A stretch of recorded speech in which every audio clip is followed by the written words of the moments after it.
오래전에 제가 그 선교사들을 위한 상담 세미나에 참여한 적이 있었습니다. 그 세미나 주강사가 한 분의 선교사 이야기를 했는데 아직도 기억에 남습니다. 어떤 여자 싱글 선교사의 이야기인데 그는 10여 년을 다른 나라에서 선교를 했는데 처음에 몇 년 동안은 활동적으로 잘했습니다. 근데 시간이 지나면서 그 외로움과 향수병에 시달리고 또 동역하는 이 선교사들과 갈등이 자주 생기면서 우울증에 빠지게 되었습니다. 한 번씩 우울증이 밀려오면 자신이 너무 비참하게 여겨지고 또 다른 사람이 너무 밉고 모든 것이 원망스러워지면서 깊은 낙심에 빠졌습니다. 이런 식으로 몇 년을 버티다가 결국 이제 선교를 포기하고 자기 나라로 귀국하기로 결심을 이제 했습니다. 그런데 그동안 그 10여 년을 외국에서 있었기 때문에 자기 나라로 돌아가도 새로운 직업을 갖기가 힘들고 또 실패한 선교사로 돌아오는 것이기 때문에 자기를 받아줄 곳도 이제 없는 겁니다.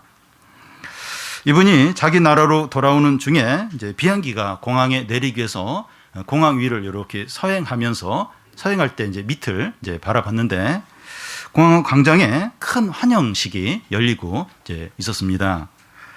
이 다른 나라와의 전쟁에서 크게 승리하고 귀국한 한 장군을 이제 환영하는 그런 환영식이었습니다. 빨간 카페트가 깔려 있고 국악대가 음악을 연주하고 정부 주요 인사들이 나와서 환영을 하면서 그 장군에게 꽃다발을 목에 걸어 주는 겁니다. 이 선교사는 순간적으로 그 장군과 자기가 비교가 되면서 저 장군은 나라를 위해서 공로를 세워서 저렇게 환영을 받는데 나는 하나님 나라를 위해서 수고했지만 이게 뭔가 하면서 슬픔이 밀려오려고 했습니다. 근데 그 선교사가 다시 이제 생각한 게 뭔가 하면 지금은 저 장군이 나보다 훨씬 더 환영을 받지만 마지막 날에 이 천군과 천사들이 환영하는 가운데 주님이 나를 맞아주시고 영광의 면류관을 씌워주실 거다. 이런 생각을 이제 합니다. 지금 내 마음에 큰 상처를 가지고 우울증을 가지고 폐잔병처럼 귀국하지만 이 상처는 하나님 앞에서 영광의 상처다. 이렇게 이제 생각합니다. 지난주에 그 세례요한의 죽음을 살펴봤습니다. 우리 가운데 이 세례요한의 죽음을 이제 보면서 위로를 받은 분들도 있지만 또 마음이 더 힘들어진 분들도 있을 겁니다. 믿음으로 잘 달려간 세례요한의 마지막이 그러하다면 너무나 비참하고 슬프다는 겁니다. 그런데 세례요한은 가장 의미 있고 가치 있는 삶을 살았습니다. 그는 하나님의 뜻과 하나님의 이름과 하나님의 영광을 위해서 살았습니다. 그래서 그는 행복했고 복되했고 최고의 삶을 산 것입니다. 그러면 그게 전부냐 하는 겁니다. 의미 있게 이렇게 가치 있게 산 그게 전부냐 하는 겁니다. 오늘 말씀은 그게 전부가 아니라 하나님 나라의 엄청난 풍성함과 기쁨과 능력과 영광이 있다는 겁니다. 세례요한은 비참하게 죽었지만 그는 지금 하늘에서 천국의 풍성한 기쁨과 말할 수 없는 은혜와 놀라운 영광을 누리면서 지금 지내고 있습니다. 그것을 어떻게 할 수 있습니까? 그렇게 말할 수 있는 증거가 뭡니까? 이 시간 살펴볼 오병이어 기적이 그 증거입니다. 예수님은 오병이어 기적을 통해서 성도에게 천국의 기쁨과 은혜와 사랑과 영광과 생명이 얼마나 풍성하고 넘치는가 하는 것을 보여줍니다. 오병이어 기적은 그 사복음서에 다 실려있는 유일한 기적입니다.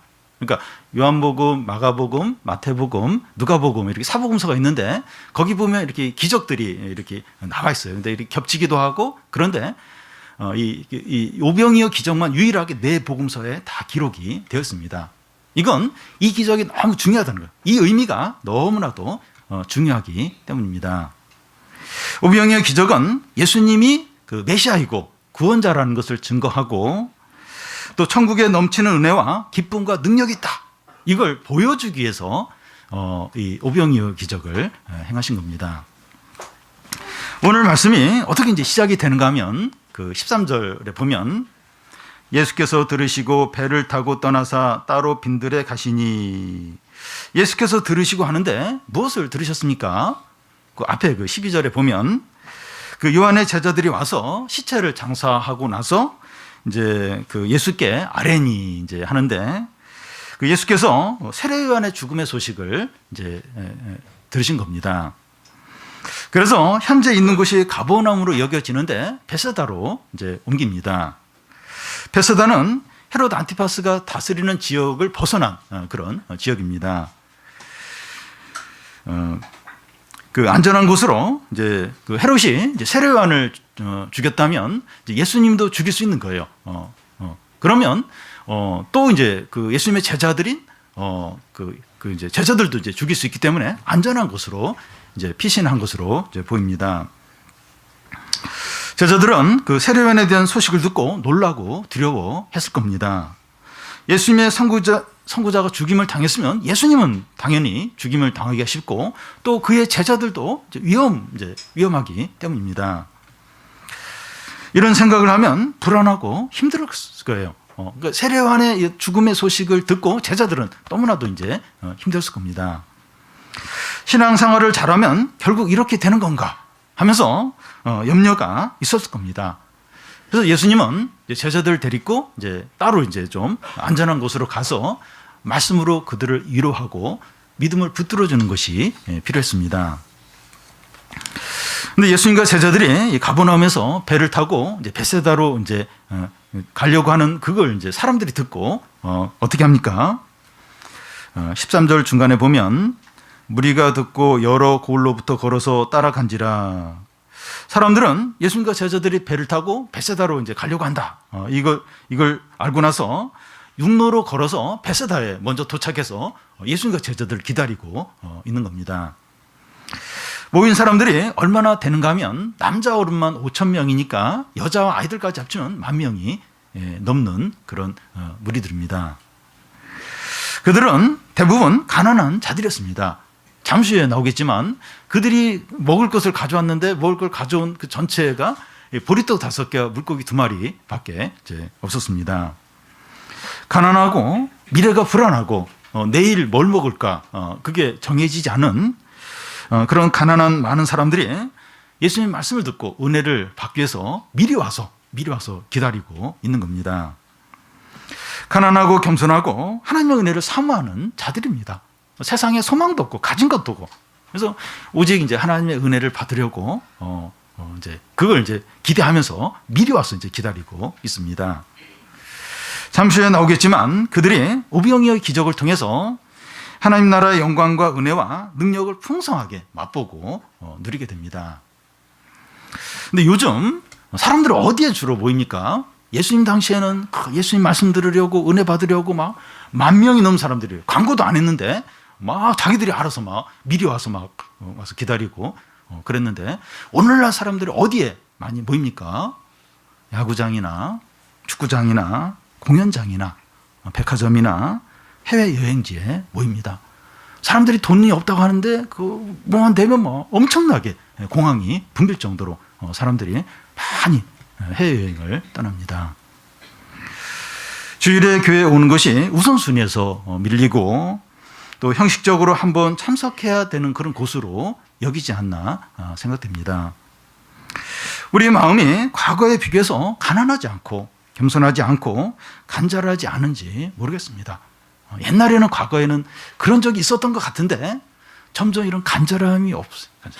그리고 겸손함도 없고 이렇게 하나님의 은혜를 사모하는 마음도 많이 약해지지 않았나 싶습니다.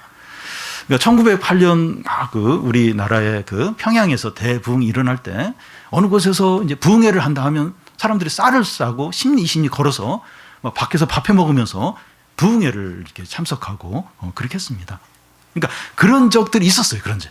그러니까 이렇게 예배드려야 된다, 이 말씀을 드려야 된다. 이러면 아무것도 가리지 않고 막 달려가고 그랬던 적이 있었는데 우리 안에 이런 간절함들, 겸손함들, 어떤 사모하는 마음들이 많이 약해지지 않았나 싶습니다. 마음이 가난한 자가 천국을 보고 의에 줄이고 목마른 자가 배부를 것이라고 했는데 그렇지 못하니까 하나님의 풍성한 은혜를 누리지 못하게 됩니다. 예수님과 제자들이 베세다로 간 것은 쉬고 회복하기 위해서입니다. 다른 복음서에 보면 제자들이 전도 여행을 막 돌아왔어요. 그래서 이제 제자들이 좀 먹고 좀 쉬도록 그래서 이렇게 다른 곳으로 이제 옮긴 것으로 또 나와 있기도 합니다. 그런데 예수님 일행이 베세다에 도착해 보니까 수많은 사람들이 미리 와서 기다리고 있는 거예요. 그러니까 예수님과 제자들이 모시는 거예요. 지금 쉬고 좀 이렇게 이야기도 나누고 어떤 회복을 하기 위해서 따로 왔는데 많은 사람들이 미리 와서 딱 거기에 이제 기다리고 이제 있는 겁니다. 어떤 면에서 미울 수 있어요. 미울 수 있어요. 좀 쉬려고 좀 왔는데 또 뭐 미리 와서 막 기다리고 있고. 근데 예수님은 그들에게 어떻게 하십니까? 14절을 보면 예수께서 나오사 그 무리를 보시고 불쌍히 여기사 그 중에 있는 병자들을 고쳐 주시니라. 예수께서 큰 무리를 보시고 불쌍히 여기십니다. 다른 복음서에 보면 목자 없는 양 같음을 보시고 불쌍히 여기셨더라 이제 되어 있습니다. 물론 그 당시에 바리새인들이나 서기관들이나 제사장들이 그들의 목자로 있었지만 사꾼 목자였습니다. 그들은 백성들에게 뭐 말씀을 제대로 가르치지도 않고 돌보지도 않았습니다. 근데 예수님은 그들에게 말씀을 가르치고 그들의 병을 고쳐 주셨습니다. 모든 사람에게 참 목자신 예수님이 필요합니다. 모든 사람에게 이렇게 말씀을 가르치고 돌봐줄 그런 목자가 필요합니다. 목자 없는 양은 아무리 똑똑하고 또 재산이 많고 재능이 많아도 결국 길을 잃고 망하게 됩니다. 다 양이에요, 양. 여기 이 말씀과 어떤 영적인 돌봄이 다 필요한데 그 목자 없는 양은 결국 이제 길을 잃고 이제 망하게 됩니다. 우리는 우리 자신이 양이고 또 죄인이고 무지하다는 걸 인정하고 주님을 나의 목자로 삼아야 됩니다. 그 당시 베세다에 몰려온 사람들처럼 가난하고 겸손한 마음으로 주님께 나와야 됩니다. 주님의 은혜와 말씀과 돌봄이 필요하다는 것을 인정하고 주님께 나오시기를 바랍니다. 이 시간 주님이 우리를 만나주시고 또 풍성하게 하시고 또 넘치는 은혜와 기쁨을 주시기를 바랍니다. 그날 예수님은 그 여러 시간 동안 그 사람들의 병을 고쳐주시고 하나님 나라의 복음을 전하셨습니다. 그러자 모든 사람들이 기뻐하고 또 행복하고 큰 은혜를 받았습니다. 그런데 현실적인 문제가 곧 닥쳤습니다. 저녁이 되면서 사람들의 먹는 문제가 생긴 겁니다. 그곳에 모인 사람들은 대부분 이제 가난한 사람들이기 때문에 먹을 것을 싸운 사람들이 거의 없고 또 주위에서 음식을 사 먹을 수 있는 것도 없었습니다. 그들이 집으로 가려면 이제 한참 이제 걸어가야 되고 집에 가도 먹을 게 없는 사람들이 많았습니다. 이런 상황에서 제자들이 예수님께 무슨 말을 합니까? 15절을 보면 저녁이 되매 제자들이 나와 이르되 이곳은 빈들이요 때도 이미 저물었으니 무리를 보내어 마을에 들어가 먹을 것을 사 먹게 하소서. 제자들의 이런 제안은 합리적이고 또 바른 제안이고 불신앙이 아닙니다. 날이 더 어두워지면 사람들이 이제 돌아가는데 더 힘들어지니까 그리고 뭐 예수님과 제자들이 여기 뭐 먹을 것이 있는 것도 아니고 그러니까 빨리 이제 이 사람들을 이제 돌려 보내야 된다. 이렇게 이제 이야기를 이제 하는 겁니다. 그러자 예수님이 어떻게 반응을 하십니까?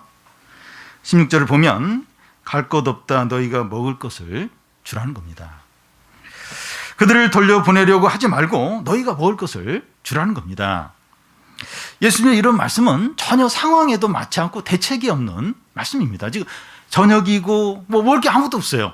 그럼 지금 뭐 10,000명이나 사람들이 지금 다 배고파하고 있고 근데 지금 제자들에게 그 보내지 말라는 거예요. 사람들 보내지 말고 니들이 먹을 걸 주라고 이제 하시는 겁니다. 근데 예수께서 이런 말씀을 하시는 이유가 무엇입니까? 그러니까 예수님이 제자들에게 이런 말씀을 하면서 기대하는 게 뭡니까? 제자들은 지금 빨리 사람들을 돌려보내므로 그들을 책임져야 되는 부담에서 벗어나려고 하고 있습니다. 그런데 예수님은 그들이 목자 없는 양 같으니까 돌봄이 필요하다는 겁니다. 그래서 너희들은 목자의 마음을 가지라는 겁니다. 제자들이 목자의 마음을 가졌다면 그 사람들이 배고파하는 것을 보면서 안타깝게 여기면서 주님께 어떻게 하면 좋겠습니까? 주님 도와주세요. 이렇게 했을 거라는 겁니다. 주님 전에 물로 포도주를 만들지 않으셨습니까? 사람들의 귀신 들린 사람에게서 귀신을 쫓아내지 않았습니까? 죽은 자를 살리지 않았습니까? 이 먹는 문제도 해결해 주세요. 이러면서 주님께 도움을 요청해야 했다는 겁니다. 그러니까 제자들에게 이 목자의 마음이 있었으면 그렇게 했을 거라는 겁니다. 주님, 우리가 이 주님처럼 그 다른 사람에 대해서 목자의 마음을 갖기를 바라십니다. 참 사람들 보면 어려운 사람들이 많아요. 고난 가운데 있는 사람들이 많습니다. 병든 사람, 또 경제적으로 어려운 사람, 또 방황하는 사람, 또 여러 낙심 가운데 있는 사람, 그런 사람들이 많은데 그들에 대해서 목자의 마음을 갖기를 바라십니다.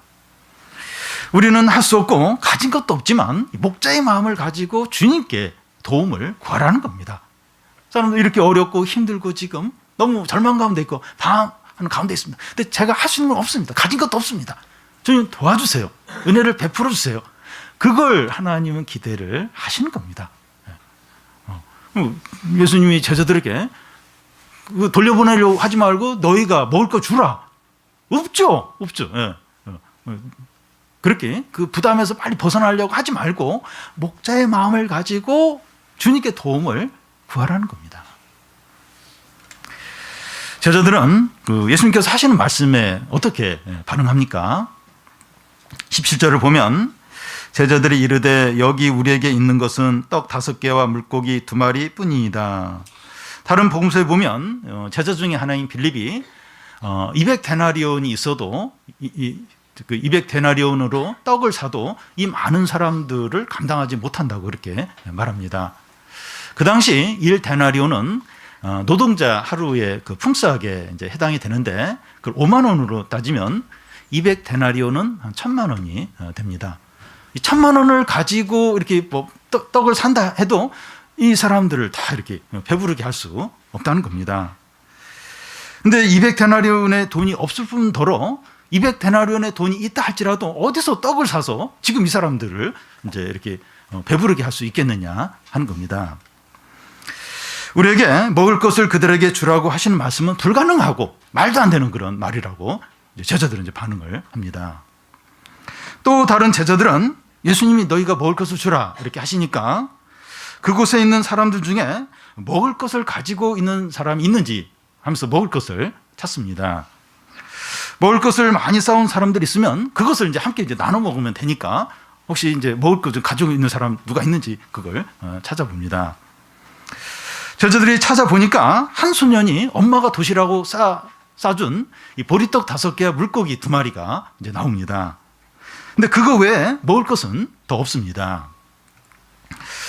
진짜 그들 가운데 먹을 것이 없는 것인지 있는데 이렇게 감춰놓고 안 내놓은 건지 그건 알 수는 없어요. 근데 그들이 대부분 가난하기 때문에 진짜 이제 먹을 것이 그들 가운데 없었던 것으로 보입니다. 지금 저녁 시간이고 들판이에요. 예수님과 12제자뿐만 아니라 10,000명이 넘는 사람들이 들판에서 지금 배가 고파가지고 힘들어하고 있습니다. 그런데 먹을 것이라고는 보리떡 5개와 물고기 2마리밖에 없습니다. 얼마나 비참하고 절망적인지 모릅니다. 방금 전까지 예수께서 병자들을 고치시고 또 하나님 말씀을 들으면서 모두가 은혜를 받고 기뻐했는데 현실은 너무나 초라하고 절망적입니다. 막 병자들이 치료가 되고 하나님의 말씀을 들으면서 너무나 행복했어요. 막 기뻐하는데 현실은 너무나 초라하고 너무나도 이제 절망적인 겁니다. 이런 상황과 세례요한의 이 죽음이 이제 겹치면서 신앙이 현실에서는 이렇게 무기력하구나, 이게 아무것도 아니구나, 그런 생각이 들 수 있는 겁니다. 은혜 받으면 무슨 소용이 있어? 말씀이 무슨 소용이 있어? 현실에서 지금 아무것도 없는데, 이렇게 초라한데. 그러면서 그러나 믿음이나 신앙은 현실에서는 아무것도 아니구나, 이건 참 무기력하구나, 소용없구나, 이런 생각이 들 수 있습니다. 우리는 현실 가운데서 하나님이 주무시는 것 같고 우리를 버리신 것 같이 느껴질 때가 있습니다. 기도를 해도 뭐 응답도 없고 나아지는 것도 없고 하나님이 그냥 주무시는구나, 그냥 나를 버리셨구나, 이제 이런 생각이 들 때가 있습니다. 그런데 예수께서 이런 상황에서 어떻게 하십니까? 지금 10,000명이 넘는 엄청난 사람, 들판이고 저녁이고 보리떡 5개, 물고기 2마리밖에 없어요. 이 상황에서 예수님은 어떻게 합니까? 18절을 보면 이르시되 그것을 내게 가져오라 하시고, 보리떡 5개와 물고기 2마리가 이렇게 많은 사람들의 필요를 채워줄 수 없다는 것을 알고 그거 그냥 보리떡하고 그 물고기 그냥 그 소년에게 줘서 자기 그냥 먹게 하라, 그렇게 하시는 것이 아니라 가져오라고, 내게 가져오라고 하십니다. 예수께서 보리떡 5개와 물고기 2마리를 받으신 후에 어떻게 하십니까? 19절을 보면 무리를 명하여 잔디에 앉히시고 떡 5개와 물고기 2마리를 가지사 하늘을 우러러 축사하시고 떡을 떼어 제자들에게 주심에 제자들이 무리에게 주니. 다른 복음서에 보면 예수께서 이제 무리들을 50명 단위, 100명 단위로 이렇게 무리를 지어서 그 풀밭에 앉게 이렇게 했습니다. 지금 예수께서 하시는 일을 그들이 다 보도록 하기 위해서입니다. 그냥 우성성하고 막 소란스러운 가운데 예수님 막 기적을 일으켜서 그냥 사람들 그냥 배부르게 이렇게 배고픔만 이렇게 해결하도록 그렇게 한 게 아니라 사람들을 다 앉게 했어요. 이렇게 50명, 100명 단위로 풀밭에 다 앉게 해서 지금 예수님이 하시려고 하는 일이 뭔가 그걸 사람들이 다 지켜보도록 바라보도록 했습니다. 예수님은 보리떡 5개와 물고기 2마리를 손에 들고 하늘을 바라보시면서 축사하십니다. 그래서 축사한다고 하는 것은 감사하는 것을 말합니다. 지금 많은 사람들의 필요와 비교할 때 이 보리떡과 이 물고기는 너무나 작은 양이지만 하나님 아버지께 감사를 하고 있습니다. 감사 기도를 하고 있습니다. 물론 예수님은 그 감사 기도도 했지만 이 많은 사람들이 먹을 수 있도록 하나님이 이렇게 공급해 달라고 그런 기도도 했을 겁니다. 근데 예수님은 이 작은 것에 대해서도 감사 기도를 한 것입니다. 하나님께 감사를 하고 있었던 겁니다. 이렇게 하실 수 있었던 이유는 하나님 아버지께서 공급해 주실 것을 믿었기 때문입니다. 이 지금 있는 이 보리떡하고 물고기를 바라본 게 아니라 하나님을 바라보고 하나님을 의지했기 때문에 이렇게 감사를 하셨던 겁니다. 근데 우리는 이제 기도할 때, 우리도 이제 기도를 이제 하게 되는데, 우리는 기도할 때 상황이 이제 너무 어려우면 감사하기보다 불평하고 낙심하고 하나님을 의심할 때가 많습니다. 현실이 너무 어려운데 되는 일이 없을 때 한숨이 나와요. 한숨이 나오고 원망이 나오기가 쉽습니다. 기도도 잘 안 해요. 내 지금 이런 상황에서 지금 기도할 그런 마음이냐 이러면서 불평을 하기가 쉽습니다. 그런데 현실이 아무리 초라하고 의지할 것이 없더라도 하나님을 믿음으로 감사하며 기도하시기를 바랍니다. 어떤 상황에서라도 하나님을 믿음으로 감사할 때 놀라운 은혜가 나타납니다. 상황이 어려워요. 힘들어요. 근데 그래서 하나님을 의심하고 싶어요. 하나님께 불평하고 싶어요. 근데 그럼에도 하나님을 믿는 거예요. 하나님을 믿음으로 감사하며 기도를 할 때 놀라운 은혜가 나타납니다. 우리가 곧 그걸 이제 보게 됩니다. 예수께서 보리떡 5개와 물고기 2마리를 가지고 축사하시고 제자들에게 떼어주자 제자들이 사람들에게 나눠줬습니다. 그 결과 어떻게 되었습니까? 20절, 21절을 보면 다 배불리 먹고 남은 조각이 12바구니에 차게 거두었으며 먹은 사람은 여자와 어린이 외에 5,000명이나 되었더라. 여자와 어린이를 제외하고 남자 어른만 5,000명이었으니까 다 합치면 10,000명이 넘습니다. 10,000명이 넘는 사람들이 다 배불리 먹고 남은 떡과 그 물고기를 모으니까 12강줄이나 되었습니다. 아무리 어렵더라도 하나님을 신뢰하고 이 감사 기도를 할 때 하나님께서 넘치는 은혜로 응답을 하십니다. 그걸 절대로 저버리지 않아요. 힘들고 아무것도 없어요. 믿음으로 이렇게 사는데도 뭐 아무것도 없고 그런데도 이제 하나님을 신뢰하는 감사의 기도, 감사의 기도를 할 때 하나님은 놀라운 은혜로 응답을 하십니다. 그 기도에 놀라운 은혜로 응답을 하십니다. 그런데 이 기적을 의심하는 사람들이 있어요. 이 오병이어 기적을 이건 무슨 꿈인 거다, 이거 속이는 거다. 어떻게 그런 일이 있을 수 있냐? 이러면서 이 기적을 이제 이렇게 부인하고 믿지 않고 그러면서 그건 이런 기적이 아니라 이 말씀대로 그게 아니라 이런 거다 하면서 크게 한 3가지 정도 이렇게 제안을 합니다. 이 첫 번째는 한 소년이 이제 자기 도시락을 이렇게 내어놓으니까 이렇게 먹을 걸 이렇게 갖고 있었지만 안 내놓으려고 했던 사람이 양심의 가책을 받아서 그런 사람들이 막 자기 싸운 것을 막 내놓는 거예요. 그랬더니 막 그게 너무 많아가지고 사람들이 다 배불리 먹고 또 많이 남았다. 이렇게 이제 주장을 하는 사람들이 있습니다. 두 번째는 그 저녁 시간에 마침 가까운 곳에 많은 떡을 싣고 가는 상인들이 있었는데 그 상인들에게 돈을 주고 이제 그 많은 떡과 음식물을 사서 그 많은 사람들이 배부르게 먹었다 하는 이제 또 주장이 있습니다. 세 번째는 이 기적은 떡을 실제로 많은 사람들이 배부르게 먹은 게 아니라 그 영적으로 생각을 해야 한다는 겁니다. 그러니까 실제로 아주 적은 이렇게 떡이나 음식물을 이렇게 다 분배를 받았는데 그걸 이제 이렇게 그걸 굉장히 풍성하게 막 영적으로 보면서 굉장히 배불러하고 만족해하는 이제 그걸로 이제 봐야 한다는 거예요.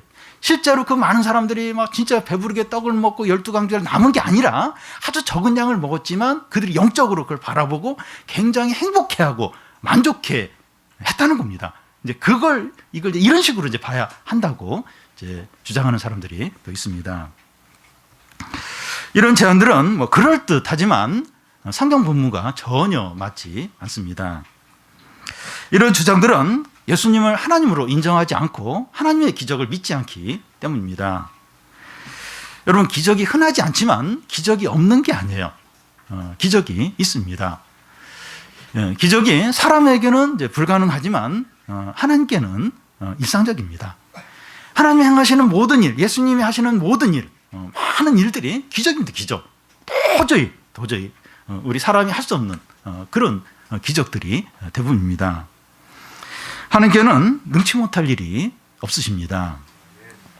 만약에 기적이 없다면 구원도 없고 다시 사는 것도 없고 영생도 없습니다.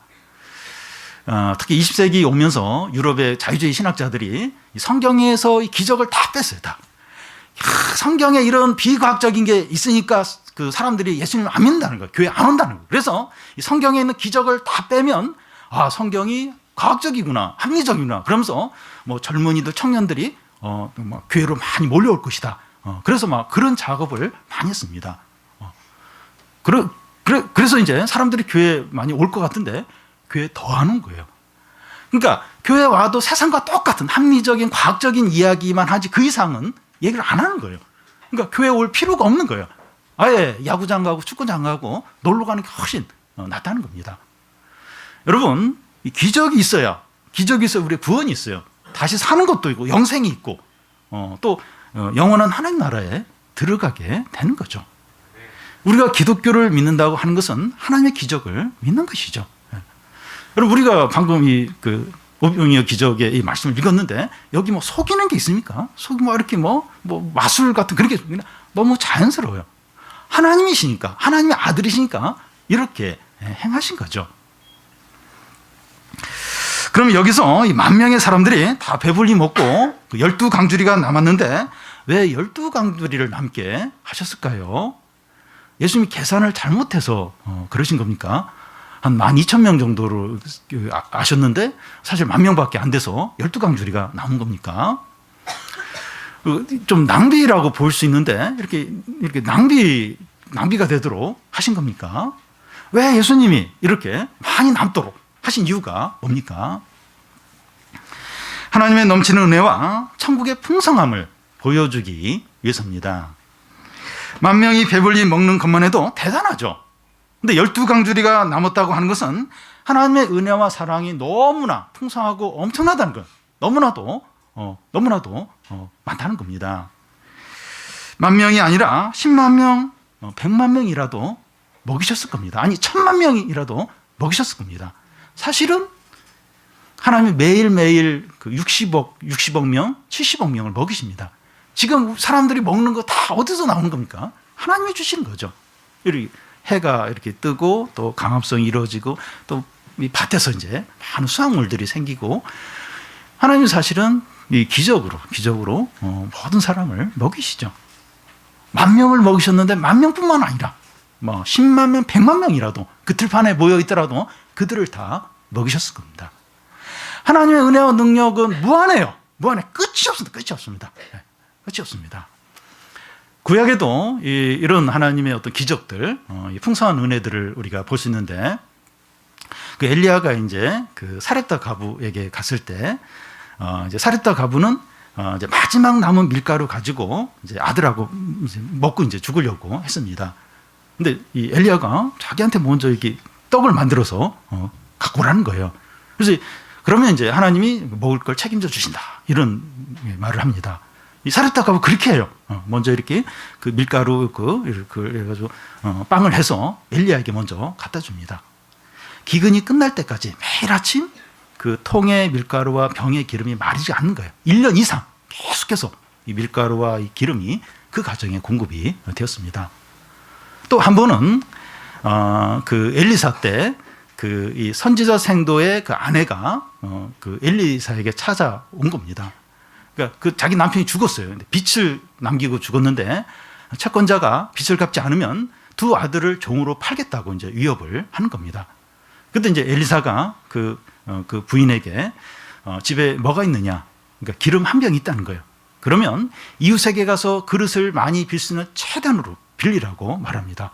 그래서 문을 닫고 그 빌린 그릇에 기름을 부으라고 말합니다.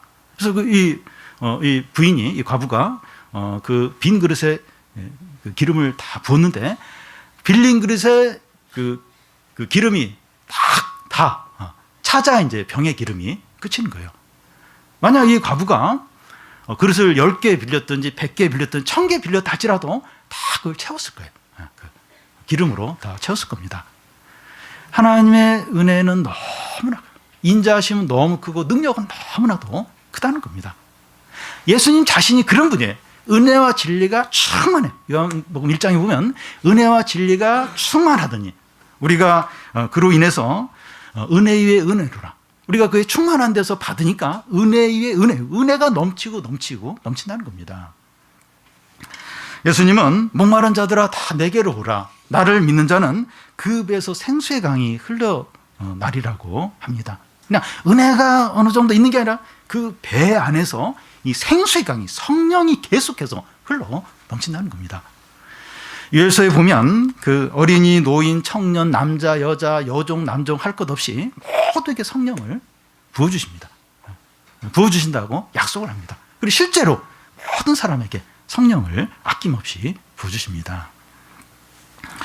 룻은 이방 여인이었고 처음엔 이삭 죽기를 했는데 이 보아스와 결혼하면서 그 은혜 안에서, 하나님 뜻 안에서 결혼을 하고 그러면서 이제 땅도 찾고 예수 그리스도의 조상이 됩니다. 이것이 하나님의 넘치는 은혜예요. 천국의 풍성함입니다. 그 능력과 영광이 얼마나 놀랍고 얼마나 엄청나고 무한한지 모릅니다. 우리는 하나님의 넘치는 은혜와 천국의 풍성함을 맛볼 때가 있습니다.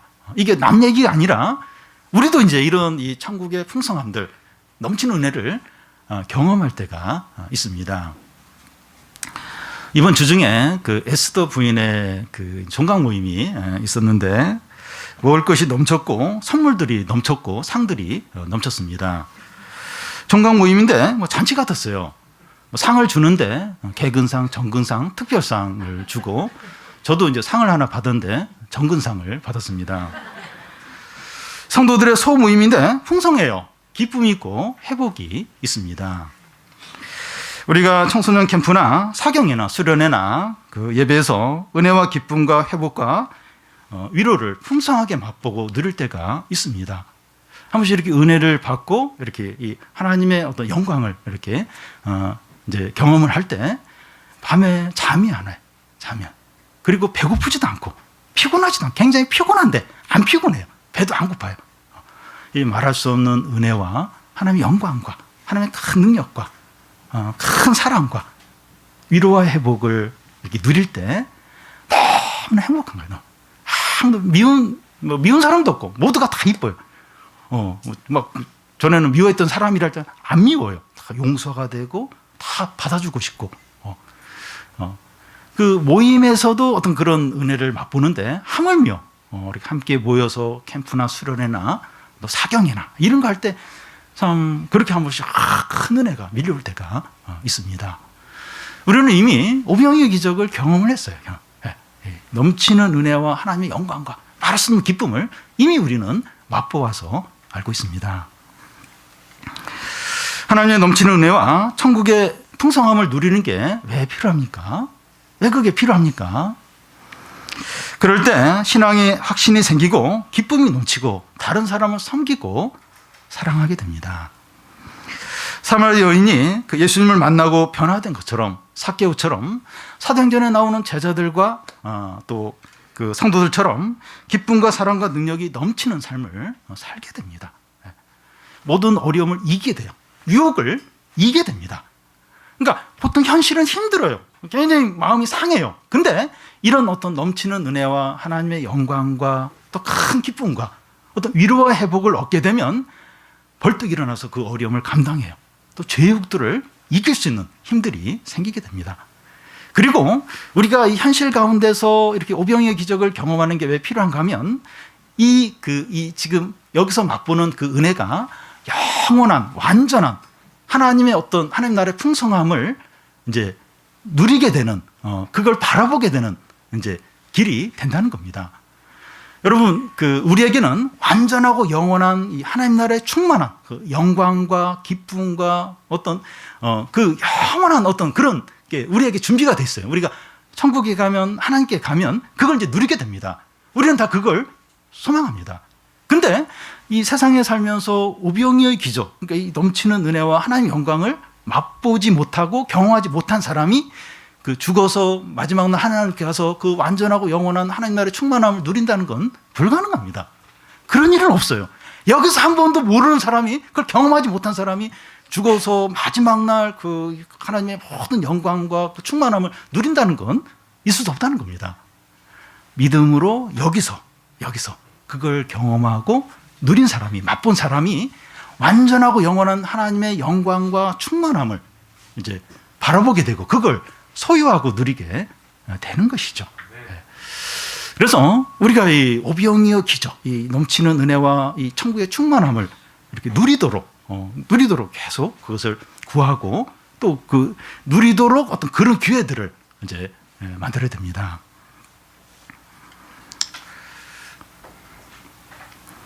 우리가 이것을 이제 맛보고 경험하려면 어떻게 해야 됩니까?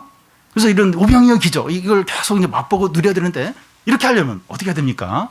물론 이런 은혜는 하나님이 주시는 거죠. 우리가 뭘 이렇게 한다고 해서 할 수 있는 건 아니고 하나님이 이걸 주시지만 우리가 해야 할 일이 있는데 무엇입니까? 그러니까 그렇게 은혜를 주시고 하나님이 그 찾아오시도록 그런 어떤 기회를 주기 위해서 우리가 해야 될 일이 뭡니까?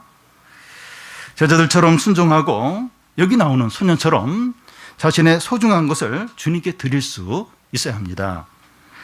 제자들은 처음에 그 예수님의 말씀을 의심했지만 마음을 바꿔서 순종을 했어요. 예수님 시키는 대로 막 이렇게 떡 나눠주기도 하고 이제 그렇게 했고 소년은 자기의 도시락을 믿음으로 내어 놓았습니다. 그러니까 내가 이렇게 지금 배고픈데 이거 내 도시락인데 이걸 내놓으면 이걸 잃어버릴 수도 있고 이제 실제로 잃어버렸죠. 이제 주님께 가게 된데 그러신데 믿음으로 그걸 다 이제 내어 놓았습니다. 한 가지를 더 이야기하면 사람들이 50명씩 100명씩 앉아서 예수님이 하시는 일을 믿음으로 바라보았습니다. 믿음으로 바라보는 거예요. 즉 예수님 무슨 일을 하실까 믿음으로 이제 바라봤습니다. 한 가지 더 이야기하면 절망적인 상황에서도 하나님을 믿음으로 감사 기도를 하는 것입니다. 그러니까 우리는 이 세상을 살면서 이렇게 오병이어 기적을 자꾸 경험하는 게 필요해요. 또 그게 얼마나 좋은지 몰라요. 그러기 위해서 해야 될 일은 뭔가? 우리가 뭐 그걸 이렇게 막 만들어내는 거 아니지만 이제 하나님이 그렇게 은혜를 주시도록 이렇게 영광을 나타내 주시도록 그런 이렇게 기회를 드려야 되는데 그렇게 하는 게 뭔가 하는 겁니다. 우리가 큰 일이나 어려운 일을 해야 하는 것이 아니라 하나님을 믿음으로 잠잠히 바라보고 우리 생각과 다르더라도 말씀에 순종하고 우리 시간이나 물질이나 재능을 주님께 드리고 힘들지만 어렵지만 감사함으로 기도를 하는 겁니다. 우리가 많은 일을 해야 하는 것이 아니라 하나님을 바라보고 믿고 순종하고 기도하는 거예요. 인내하며 확신을 하며 하나님을 바라보는 겁니다. 그런 자들에게 하나님은 이렇게 오병이어 기적, 이 넘치는 은혜, 하나님의 말할 수 없는 영광, 큰 기쁨, 어떤 회복, 위로를 주십니다. 이 베세다에 나온 그 사람들처럼 가난하고 겸손하게, 우리 옛날에 그런 때가 있었어요. 그런 때가. 근데 물론 지금도 많이 힘들지만 마음이 많이 부여졌어요. 마음이 많이 높아졌어요. 그래서 그런 마음이 안 생기는 거예요. 무조건 주님께 나아가려고 하고, 그런 마음으로, 간절함으로, 겸손함으로 주님께 나아가는 겁니다. 그 자체가 뭐 바로 하나님의 은혜를 끌어오는 건 아니지만 하나님이 오병이어의 기적을 일으킬 수 있는 그런 어떤 기회가 된다는 거예요. 그런 어떤 준비가 된다는 겁니다. 우리 방금 봤듯이 이런 상황 가운데서 하나님 오병이어의 기적을 일으켰습니다. 주님은 왕궁에서 바리새인들, 서기관들, 똑똑한 사람들 앞에서 오병이어의 기적을 행하지 않으셨습니다. 빈들에서 가난한 사람들, 아무 소망이 없는 사람들, 그리고 그 말씀에 순종하고 애가 도시락 하나 내놓고 이런 과정을 통해서 엄청난 은혜와 영광을 나타내셨다는 겁니다. 우리가 뭐 어려운 거 많은 일을 해야 되는 게 아니라 겸손하게 주님을 진짜 믿음으로, 그리고 위에 소중한 걸 맡기고 힘들지만 어렵지만 감사함으로 기도하고 확신과 인내함으로 주님을 바라보는 거예요. 그런 가운데서 하나님의 영광과 은혜와 기쁨과 회복과 능력들이 있다는 겁니다. 그런데 오병이어 기적을 세상적이고 물질적이고 인간적으로만 생각하면 안 됩니다. 오병이어 기적 후에 이 기적을 본 사람들 중에서 일부와 또 이 소문을 들은 사람들 일부가 예수님께 나와서 억지로 왕으로 삼으려고 했습니다. 예수님을 하나님 나라 왕이 아니라 그 세상의 왕으로 억지로 막 삼으려고 했던 겁니다. 그래서 오늘 말씀 그 다음에 보면 예수께서 제자들과 무리를 보내신 후에 자신은 홀로 산으로 이제 올라가서 이제 기도를 하시게 됩니다. 사람들이 예수님을 왕으로 삼으려고 했던 이유는 노마로부터 유대를 독립시켜서 그 당시 이제 유대가 노마의 식민지에 있었으니까 정치적으로 경제적으로 이제 또 안정적인 생활을 하기 위해서 이제 그렇게 예수님 왕으로 삼으려고 했던 겁니다. 그러니까 예수님 보니까 대단한 거예요. 보리떡 다 물고기 2마리로 10,000명을 먹였습니다. 그렇다면 분명 우리를 이제 노마로부터 독립시킬 수 있을 거다. 우리에게 경제적, 정치적 자유를 이렇게 주고 안정적인 삶을 줄 수 있을 거다. 그래서 이 사람을 우리가 왕으로 삼아야겠다. 그런 생각으로 이제 예수님을 이제 이렇게 왕으로 삼으려고 했던 겁니다. 오병이어 기적을 세상적이고 물질적인 것으로만 이제 여겼던 겁니다. 그런데 오병이어 기적은 예수님 하나님의 아들이시고 구원자라는 걸 증거하고 또 앞으로 임할 완전하고 영원한 하나님 나라를 보여줍니다. 이 오병이어 기적이 그런 목적이 있어요. 그래서 우리는 오병이어 기적의 이걸 보면서 예수님을 믿고 회개하고 하나님 나라를 바라보고 영원한 것을 소망을 해야 됩니다. 그걸 다 소망하는 거예요. 예수님을 진정으로 믿는 거예요. 그리고 회개할 거 회개하고 하나님 나라를 바라보고 영원한 것을 소망을 하는 겁니다. 만약에 우리가 오병이어 기적을 이 세상적으로만 본다면, 다시 말해서 신앙생활하는 목적이 잘 되고 성공하는 데 있다면 우리는 결국 하나님으로부터 멀어지고 떠나게 될 것입니다. 그러니까 오병이어 기적 후에 그 당시에 똑같은 일이 일어났어요.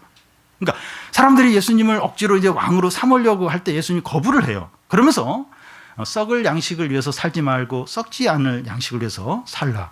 그리고 너희가 내 살과 내 피를 먹고 마셔야 된다. 그러니까 이거 예수님을 믿고 구원을 받아야 된다. 그래야 이제 하나님 나라에 들어간다. 그 얘기인데 그 말씀을 하시자 사람들이 어렵다는 거예요. 어렵네. 왜 이렇게 어려운 말씀 하시지? 그래서 떠나요. 그러니까 예수님의 오병이어 기적이 예수님의 공생의 3년 중에서 2년 지나서 이제 그때 이 기적을 행하시게 되는데, 그때 예수님의 어떤 인기가 최절정이었어요. 근데 오병이어 기적을 전후로 해가지고 사람들이 싹 떠납니다.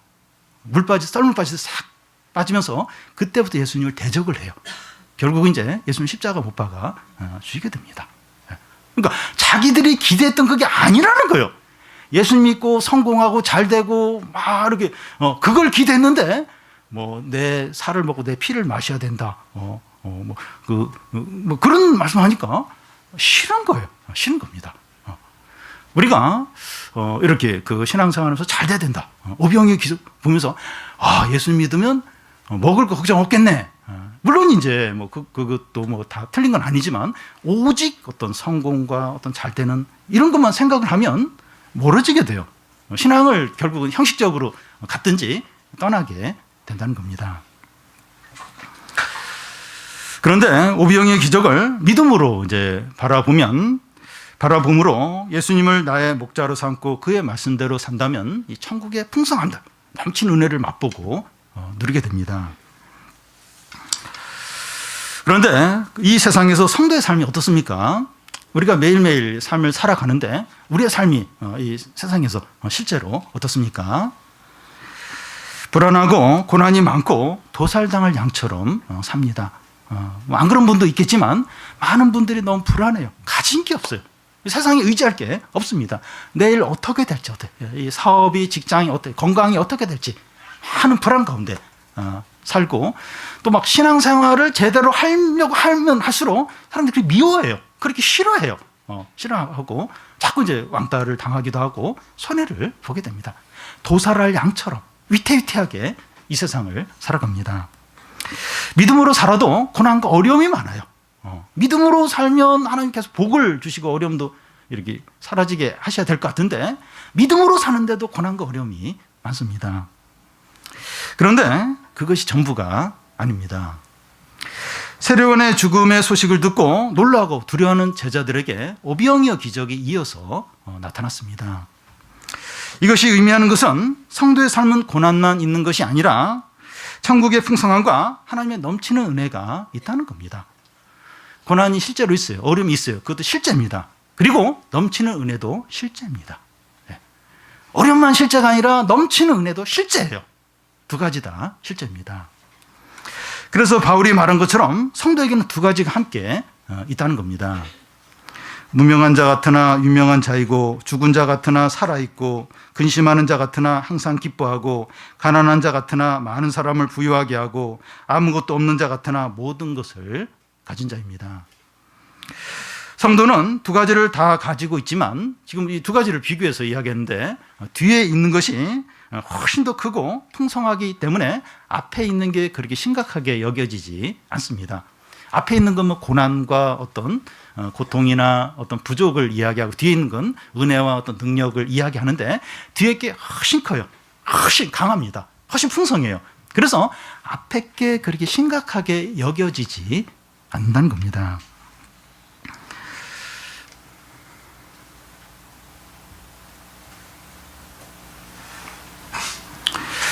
우리가 잠시 받는 환난에 경한 것이 지극히 크고 영원한 영광에 중요한 것을 우리에게 이루게 합니다.